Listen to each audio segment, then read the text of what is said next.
কিছু মানুষের অমানবিক চিন্তাভাবনার জন্য এখন ভারতীয়রাই ভারতে সুরক্ষিত নয়।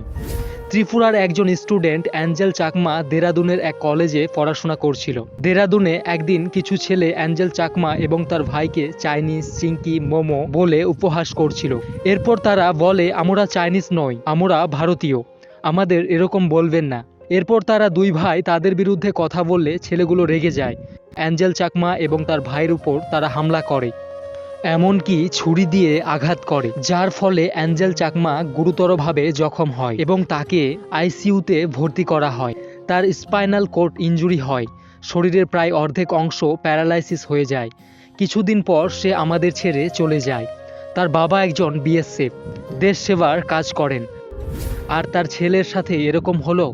যখন অ্যাঞ্জেলের উপর হামলা হচ্ছিল তখন সেখানকার লোকজন কি করছিল? কেউ তো আসতে পারতো তাকে বাঁচানোর জন্য। দেশের সবথেকে বড় শত্রু আমাদের দেশের মধ্যেই রয়েছে। যতদিন না মানুষের অমানবিক চিন্তাভাবনা বদলাবে ততদিন দেশ এই রকমই থাকবে।